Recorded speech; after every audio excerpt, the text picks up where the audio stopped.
இந்த புருதா ஷரீஃபிற்கு பல ஷரத்துகள் இருக்கிறது, பல விதிமுறைகள் இருக்கிறது. அது ஒரு சிறந்த விதிமுறையாக, மிகப்பெரிய விதிமுறையாக பார்க்கப்படுவது பாஜூரி அப்படின்னு ஒரு விதிமுறை இருக்கிறது. அதில் அற்புதமான பல செய்திகளை சொல்வாங்க. பெரிய ஆய்வுக்கு உட்படுத்தி இமாம் பாஜூரி ரஹ்மஹுல்லாஹ், இமாம் பாஜூரி பெரிய ஃபகீஹ், பெரிய முஸன்னிஃப், பல துறைகளிலும் அவர்கள் தங்களை ஆட்படுத்திக் கொண்டவர்கள். ஃபகீஹா இருந்தாங்க, முஹத்திஸா இருந்தாங்க, முஹர்ரிஸா இருந்தாங்க, அதே மாதிரி ஷாயிராக இருக்கிறார், கவிஞராக இருக்கிறார். இப்ப அவங்க என்ன செய்யறாங்க அப்படின்னா, இதற்கு ஒரு நீண்ட விளக்கமுறை எழுதியிருக்கிறாங்க, சனது எழுதியிருக்கிறாங்க. அதுல அவர்களுடைய ஆய்வு அடிப்படையிலே இன்னென்ன நோய்கள் நீக்குவதற்கு இன்னென்ன வைத்தியங்களை இப்படி ஓதணும், கடன் தொல்லைகள் இருந்தால் நீக்குவதற்கு இன்னென்ன வைத்தியர்களை ஓதிட்டு வரணும், அமல்களிலே நம்ம செய்யக்கூடிய அமல்கள் அதுல ஒரு இன்பம் இல்லை, சும்மா ஏதோ வருட தொழுகிறோம் போறோம் அப்படின்னு இருக்குது. அதை மாற்றி அமைப்பதற்கு, இன்பம் காணுவதற்கு சில பேர் அமல்களிலே பொடுபோக்காக இருக்கிறாங்க. வணக்க வழிபாடுகளிலே நினைச்சா தொழுகிறது, நினைச்சா விடுறது, அப்புறம் ஜமாத்துல வந்து கொஞ்ச நாள் அடிக்கிறது, அப்புறம் ஆணையே காணாம மொத்தத்திலே தொழுகைகளையும் விடுறது.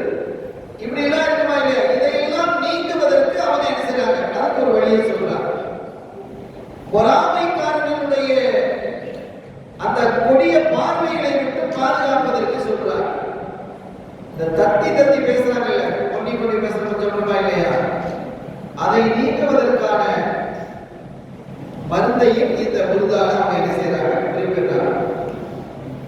இப்படி பல்வேறு செய்திகளை, பல்வேறு பிரச்சனைகளுக்கான தீர்வுகளை தரக்கூடியதாக இந்த புனிதமான புருதா ஷரீஃப் திகழ்கிறது என்பதை நாம் எண்ணி பார்க்கிறோம். அவ்வளவு அற்புதமான ஒரு காவியம் இது, பெரிய பாக்கியமான. ஆலா ஹஜ்ரத் ரஹ்மஹுல்லாஹ், ஆலா ஹஜ்ரத் ஆலா ஹஜ்ரத் இருக்கிறார், பாக்கியாத்தினுடைய பாணி. அவர்களுடைய மருமகனார் அவங்க சுகம் இல்லாம போன பொழுது ஆலா ஹஜ்ரத் என்ன செஞ்சாங்க? மாணவர்களை அழைத்து வந்து அங்க படுத்த படுக்கையிலே இருக்கிறாங்க, கிட்டத்தட்ட கோமா ஸ்டேஜில் இருக்கிறாங்க. மருமகனார் அவங்களை சுத்தி வச்சு புதுதாக 3 முறை ஓத சொன்னாங்க. அப்படி ஓதும் பொழுதெல்லாம் அந்த மீன் 2 மீன்ல முடியுதா இல்லையா? அந்த மீமியா அதுல மூலாய் சொல்லி வசல் சொல்ல சொன்னாங்க.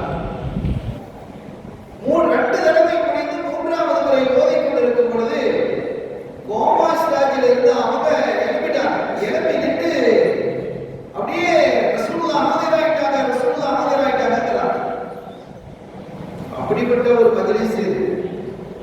இந்த மஜ்லிஸை எல்லாம் இதை விட சிறந்த கண்ணியத்தோடு நம்ம நடத்தணும். பேசாம முழுக்க முழுக்க அல்லாஹ்வுடைய அந்த திக்ர்ல ஸல்லல்லாஹு அலைஹி வஸல்லம் விஷயங்களை மூழ்கி இதெல்லாம் ஓதணும்.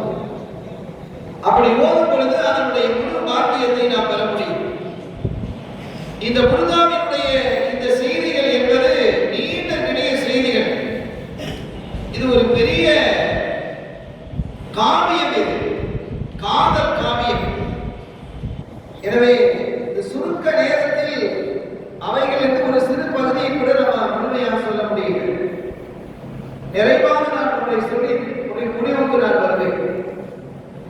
நம்ம எல்லாருக்கும் ஒரு ஆசை இருக்கு, ஸல்லல்லாஹு அலைஹி வஸல்லம் அவர்களை பார்க்கணும் அப்படிங்கிற ஆசை யாருக்கு தான் இருக்காது?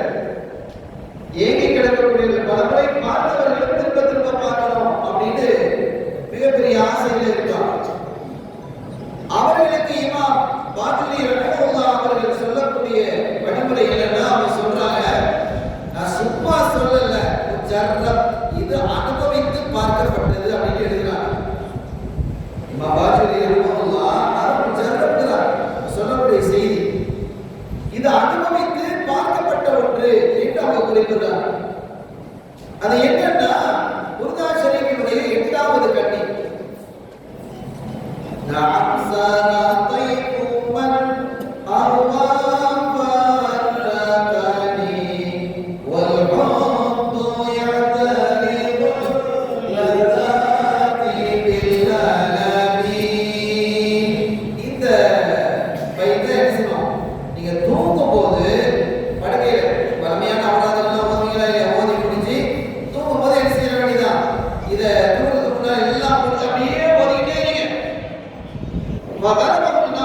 அந்த தூக்கம் மிகைக்கிற வரைக்கும் தூக்கம் மிகைச்சிட்டா அப்படி நீங்க தொடர்ந்து நீங்க ஓதிவாங்க.